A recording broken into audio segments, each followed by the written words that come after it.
We're heading into the final 3 race weekends of the season, back to back to back, so there's going to be a lot happening. Today's episode, the vibe between Piastri and Norris, a much colder situation with Russell and Antonelli, new bits about Verstappen and Bortoleto, plus some behind-the-scenes paddock stories. Verstappen likes Bortoleto. Max hardly ever praises young drivers this openly. And here he goes. I like the guy. He drives really well. We sim race together, we get along great. I recommended him to Red Bull a long time ago. And yes, I'd happily race with him on the same team.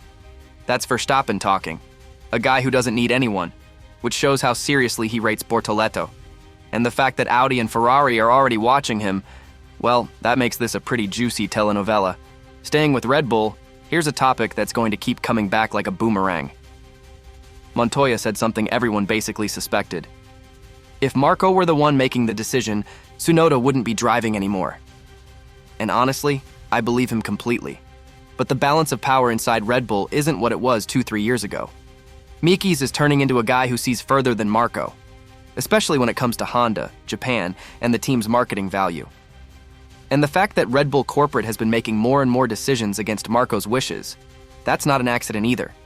Which is why Tsunoda versus Lawson is going to be a genuinely serious decision. And honestly, I have no idea what my head would pick, or my heart. And what's going on at Mercedes? Antonelli is no longer a talented kid.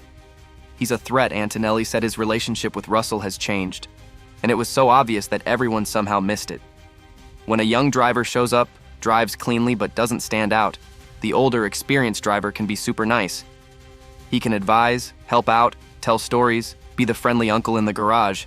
But when that young driver suddenly starts delivering results, like in Sao Paulo, and everyone starts saying, "Oh, this kid is championship material," then that friendly uncle turns into a very alert rival real quick. And that's exactly where we are now. And if Mercedes actually rebounds in 2025, this is going to be a beautiful sporting drama.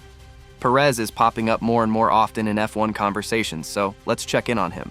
Ferrari's black Cadillac liveried car looked like a teaser for an alternate universe. Like Sergio Perez had joined some futuristic, shadowy project.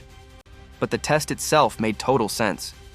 Perez was getting back into rhythm, back to working with engineers, back to the process that in F1 is basically addictive. He said something great. At the start of his break, he felt freedom, joy, a breath of fresh air. But after a few weeks, something felt missing. He was waking up for races, watching, analyzing, talking to paddock people. And he realized he simply can't function without this world. That's why Cadillac's offer felt like a life preserver. One he actually threw to himself. He came back because he truly wanted to come back. And what about Ferrari?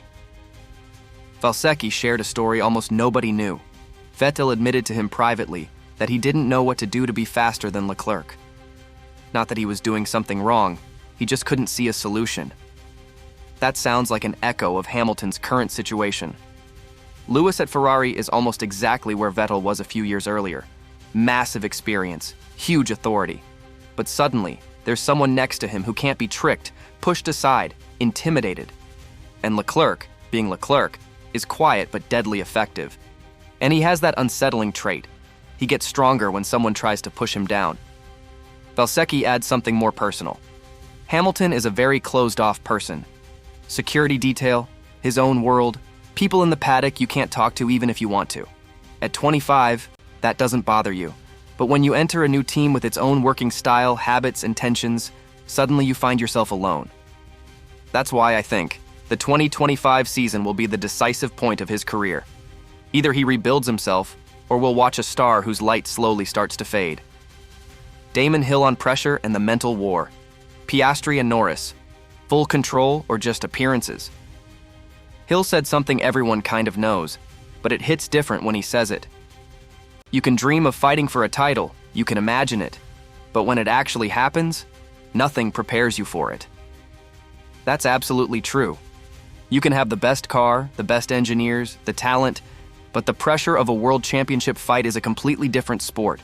Verstappen had the luxury of getting through that already. 2021 was like getting hit by a locomotive, and he survived it, won it, processed it. Now nothing gets to him. On the other side, we have the McLaren duo. Young, hungry, and for the first time really fighting for something big. And you can feel it, especially because their relationship is, well, everyone expected a second Hamilton-Rosberg. Thin walls, tension, sniping, stress. Instead, Norris says something surprising on Beyond the Grid, that they've never gotten along as well as they do now. Year 3 together, full understanding, same sense of humor, and the key thing, both can switch emotions off after a race. And Piastri adds something equally important, that Silverstone hurt like hell. Not because of the loss, but because he genuinely had the weekend under control. He felt he was doing everything perfectly, until that unfortunate penalty. And that moment, not Monza, not the Netherlands, was the first time he saw how close he is to the absolute top. And yes, mentally, I think the two of them are growing up faster than anyone expected. AI is catching up to the drivers. Compare this. 2023. AI was 3.5 minutes slower than Kvyat 2024. 10 seconds 2025, 1.5 seconds. The progress is insane. And more importantly, these cars aren't just faster. They race each other. Overtakes, defense, track management, reacting to yellow and red flags. The biggest problem? Tires. AI doesn't feel slip, doesn't sense temperature changes the way a human does. But once they solve that, well, we might end up with a completely separate cyber racing world someday. But to me, it still feels like watching bots in an F1 game. There's no emotion, no team dynamics, no relationships, no mind games. What about you? Do you think AI can replace the emotions real drivers give us? That's all for this episode of Lap by Lap. See you after Las Vegas.